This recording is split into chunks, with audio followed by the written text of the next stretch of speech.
Hello, I'm Harry Harding, and welcome to my new online series. These are troubling and uncertain times for actors, and indeed for the theatre industry.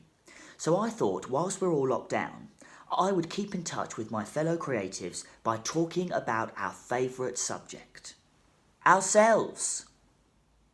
In this series, I'll be interviewing fellow actors and creatives on everything from their favourite roles to dream castings to funny backstage mishaps and more. But before we proceed, please don't swear and please don't say Macbeth. Oh, hang on a minute.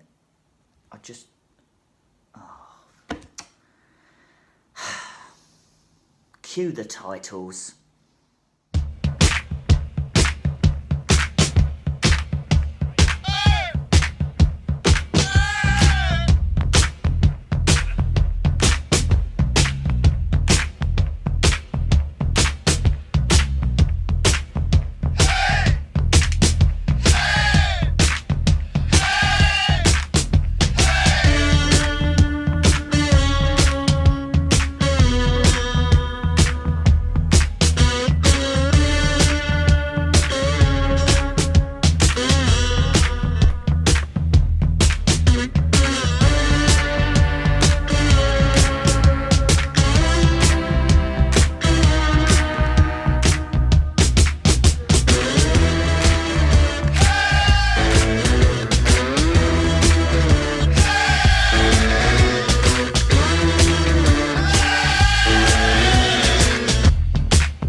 My guest this episode is actor, writer, director Nicholas Benjamin.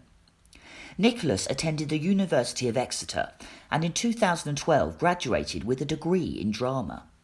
Whilst at university, Nicholas threw himself into various projects, appearing in productions such as Wuthering Heights, Dracula and Stephen Burkoff's Messiah, before making his first appearance at the Edinburgh Fringe Festival in the 2011 production of Hotel Remember.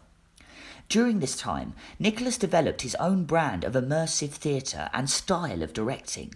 Based around meditation techniques, what started as an attempt to battle social anxiety led to a 4-year break into directing. Upon leaving Exeter, Nicholas continued his theatre work, appearing in productions of Twelfth Night, Journey's End and Romeo and Juliet.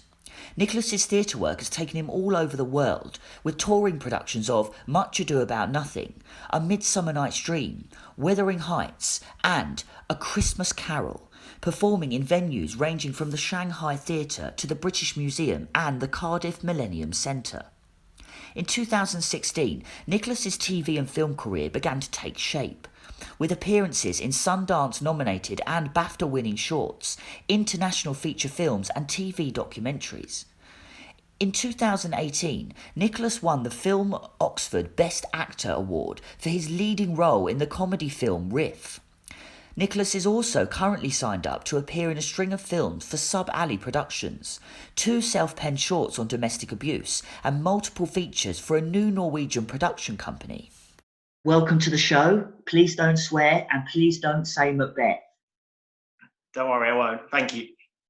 Excellent, good. So, first of all, Nick, how have you been? How have you been coping in lockdown? With lockdown, I think everyone's got the inclination to sort of almost go, well, it doesn't matter anymore. I might as well catch up on sleep, rest, bust out the games console. You know how it is, that type of thing. So within the first 2 weeks of lockdown, I got myself a job at a local hospital as a cleaner. And that's sort of given me a bit of structure, which means that my creative side has now been put in a structure as well.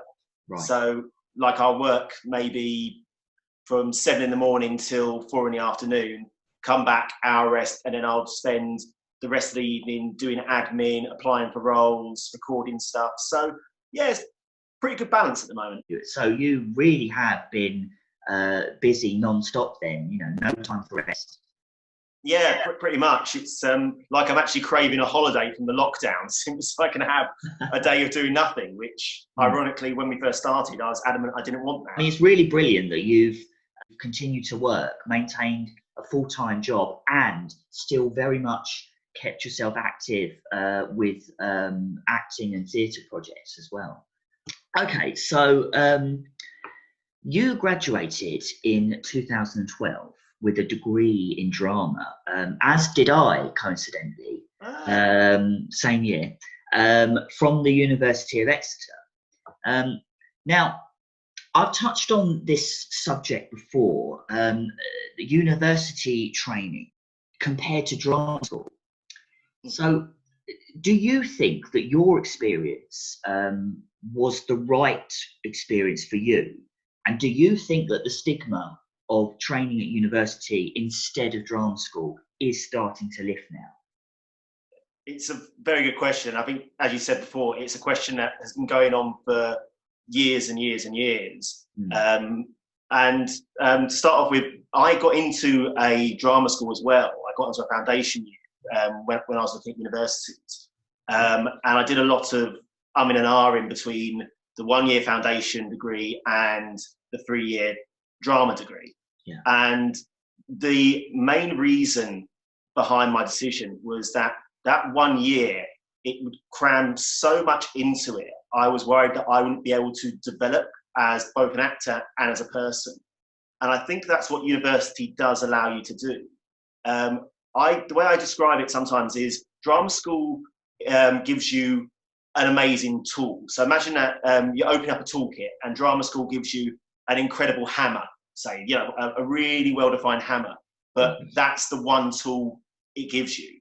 Whereas university, if you open up toolbox again, it might give you not the best hammer in the world, but it will give you a spanner and a screwdriver as well. It gives you tools that perhaps aren't focused on within the drama school remit as much. So for me, that was my choice. And Exeter's great for that because after your first year, you can design your own degree. So you get to choose all of your own modules after that. So for instance, I specialised in Greek theatre, contemporary theatre. I tried to get onto the Shakespeare module, but it was completely oversubscribed. Autobiographical theatre was one of mine, and immersive theatre was another one I looked into. So as a result, I managed to touch on aspects that I wouldn't necessarily have got from a drama school education. That is a fantastic metaphor, the toolbox and the hammer. That is brilliant. Did you make that up yourself, or did you? Yeah, that's what I've been saying since I graduated. Yeah. Honestly, I've never heard a more perfect description. I love that. I'm just gonna toolbox. Copyright Harry Harding 2020. Brilliant. So you're absolutely right about the university thing. That especially talking about the modules, so broad. Is there a particular module or a particular memory or moment from your university training that stands out for you? Yeah, the first module that you have to do in your first year is compulsory for everyone. And what they do from that is they then look at how well you've done in that module. And rather than sort of grading you, they then put you into a different module for your second year. So the first module is called Play. And that is pretty much what you do. It takes you back to when we're all kids and we all started to play. We all pretend to be characters. Right. We created these worlds where we could do whatever we wanted.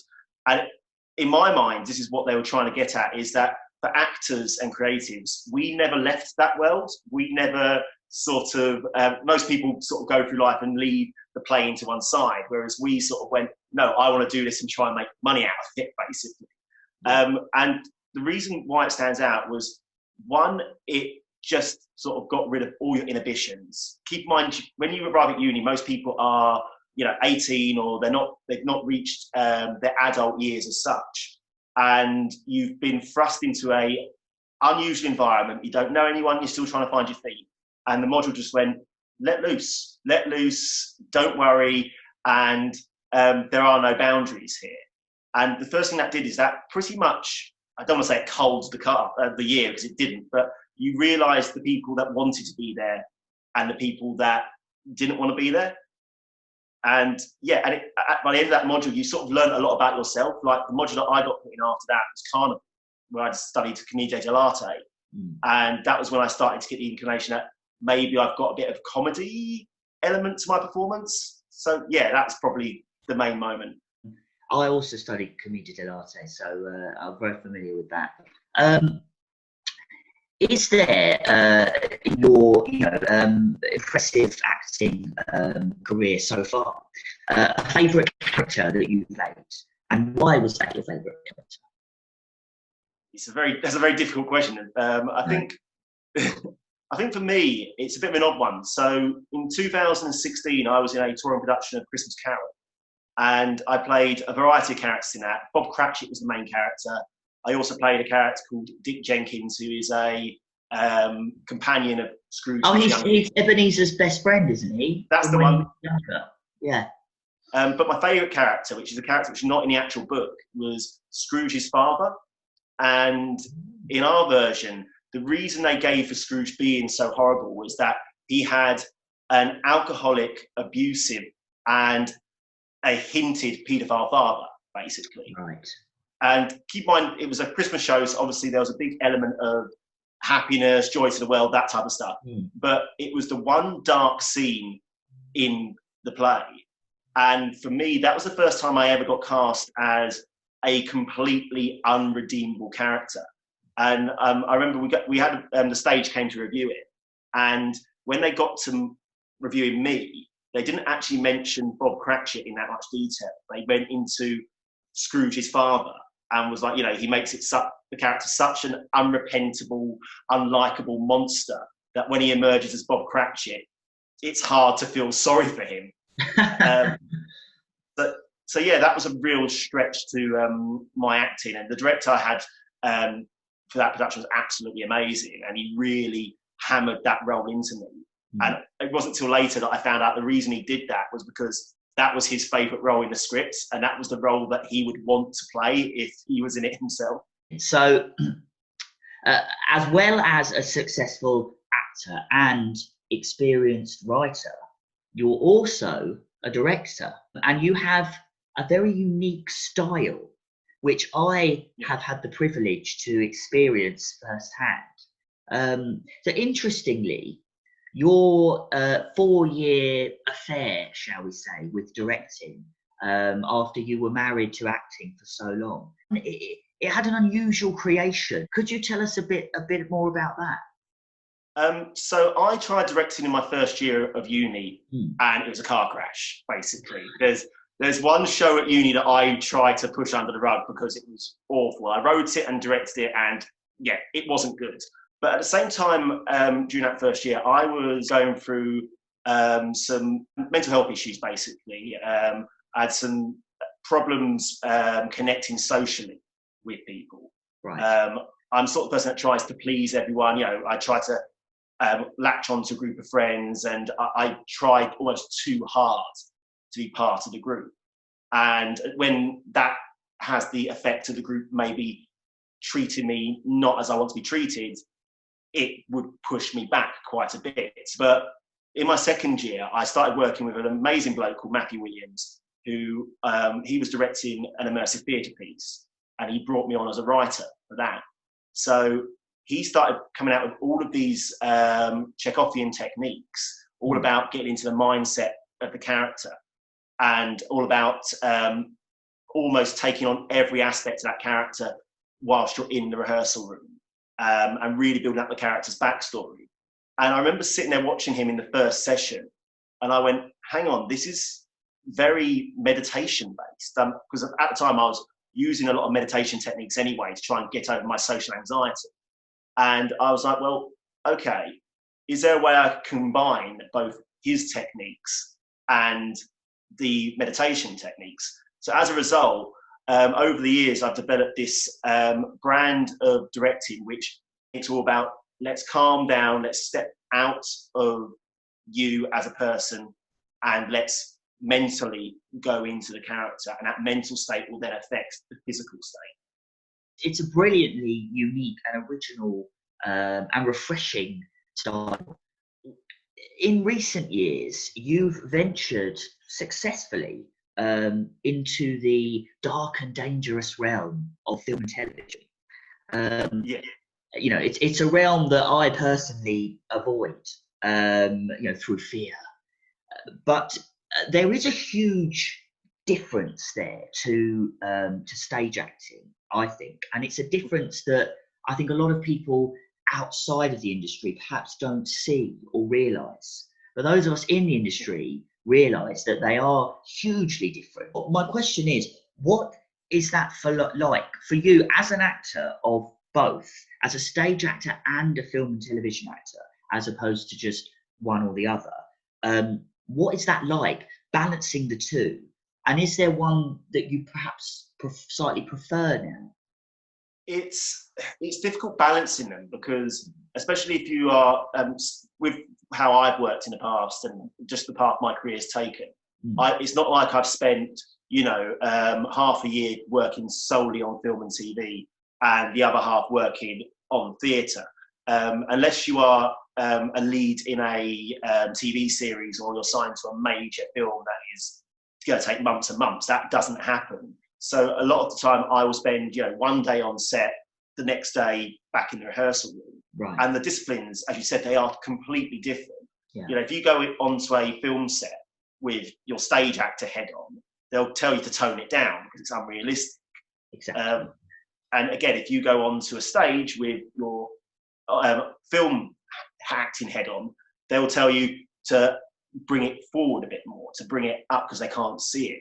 So the way I do it, and it goes back into my directing techniques, is whenever I step into either a performance space or on set, I have to go through deep breathing exercises and sort of go, right, I'm almost, one of the exercises I do with you quite a lot when we rehearse Dracula, is I do the level exercise. And, level 10 is the biggest that this character can be. Level 1 is the subtlety. And I almost take myself, if it's for theatre, I take myself up to level 10.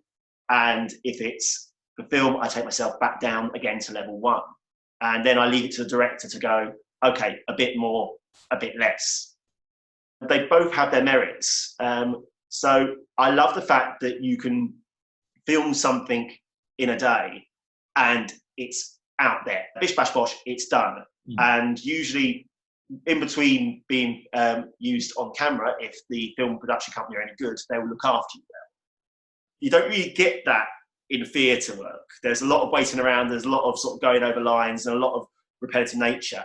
But having said that, I do prefer the live element to theatre. There's no greater buzz than being on stage and hearing people laugh or hearing people gasp in shock at how horrible your character is. Yeah. So yeah, I think they've got both good elements to them. A very diplomatic answer, so as not to offend the theatre world and the film world there. I'm going a bit off script here, but I just want to ask you a question. Do you prefer playing heroic leads or villains? Villains. Easy. Villains all the way. Villains have the best lines, the best costumes, and the best energy on stage. And unfortunately, my casting isn't the stereotypical hero. I can do it, but it's not something I am naturally inclined to. Right. Villains I can step into very easily. I don't know what that says about me, but... Do you feel like you are sometimes typecast? And if so, is there a particular type of role that you often get cast as, such as villain? My casting is a bit strange. So you look at my headshots and you look at me as a person, I fit comedy. I fit the sort of, if you're doing panto casting, I am Buttons, I'm wishy-washy, I'm the foolish character. I find those roles incredibly easy to get. But I also tend to get typecast as psychopaths. Now, one of my favourite films at the moment is Joker, because at the start, he has all the elements of a comedy casting. He's got this very sort of Laurel and Hardy, maybe Charlie Chaplin feel to him. But by the end of it, he is a deadly psychopath. And I think people tend to think, okay, you're a comedy actor, so you can't do evil. But it's like, no, they are so close and so intertwined. Yeah. So as a result, if a director sort of peels back the first layer of me or sort of looks at my headshot at a different angle, they'll go, hang on, that smile is quite menacing in a certain light. So those are the two character types I tend to get cast as. I only ever get cast as the comic relief sidekick or the bad guy, or in some productions, such as Much Ado About Nothing, both of those. And as for Joker, as you may have be able to tell from the title sequence of this very show, I am a bit of a fan of that film. Just before we move on, just going back to the film project, is there a standout film that you would choose as your personal favourite? It has to be a film that I did last year. It was a short film called Old Man Dan, and it was a superhero film with a twist. It's based around a superhero whose main power is regeneration. He's like Wolverine. He can heal from any injury. But he's now sick and tired of being a superhero, so he's retired. And also, as a result of his regeneration, he doesn't age the same way as we do. So he's 120, say, and he looks like he's in his 20s. Now, my character in that was called Baby Man, and Baby Man was like a dark element of this character's psychology.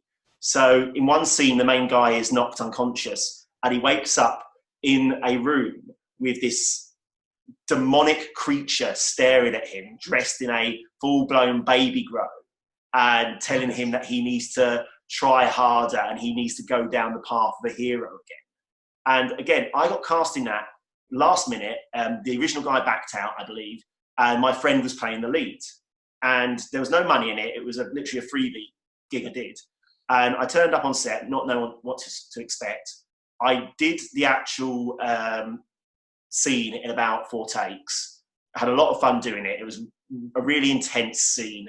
And as a result, the director contacted me afterwards and said, I'm going to cast you in the next batch of my films. So that led to a leading role in a short film called The Piggies, which is a horror film, which I did at the start of this year. And yeah, it's led to other films that I've got booked in for the rest of the year. So fantastic when a project that you loved and felt passionate about then leads to more work. Yes. Is there a dream role that you have always wanted to play? And if so, what is that role and why?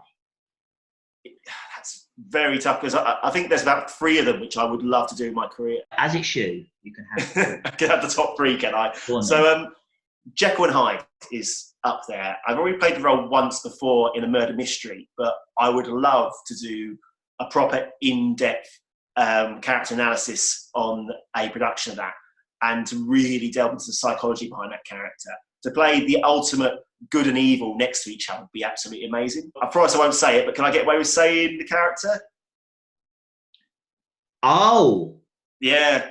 Oh. Don't say the name. We all know who you're talking about. I'm sure the millions of viewers at home know who you're talking about. So the character that another character we want to play is the lead in the Scottish play. Right. Yeah.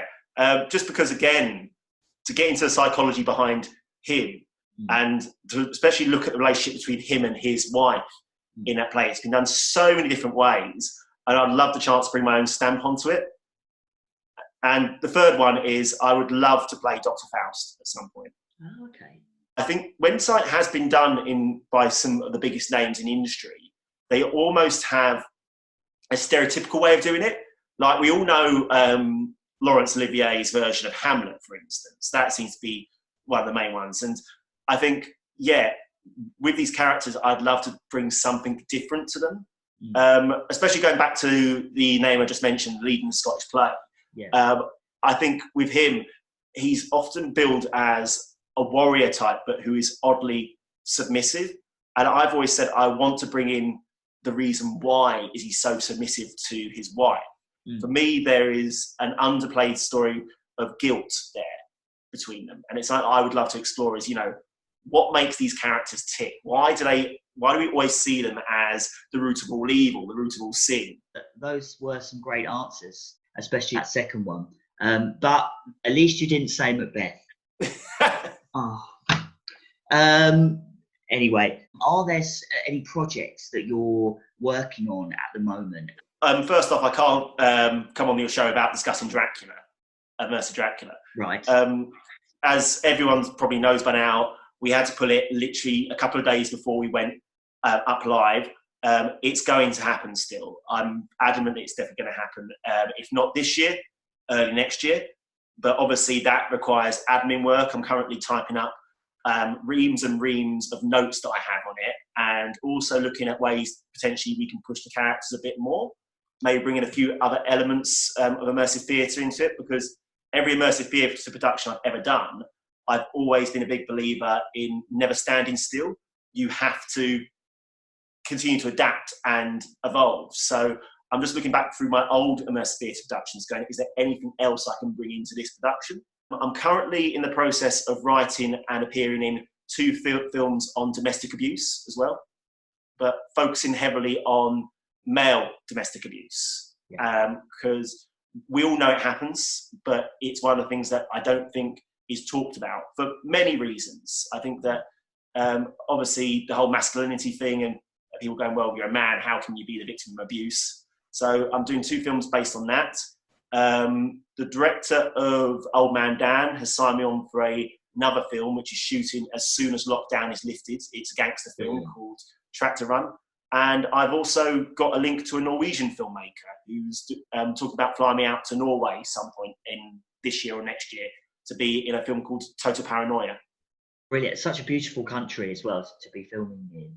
Can't wait. I really can't wait. Yeah, I bet. Well, Nicholas, thank you so much for coming on the show and for your time. It's been wonderful to chat to you and to share some memories with you. Stay well and stay safe. You too, my friend. Thank you. Take care.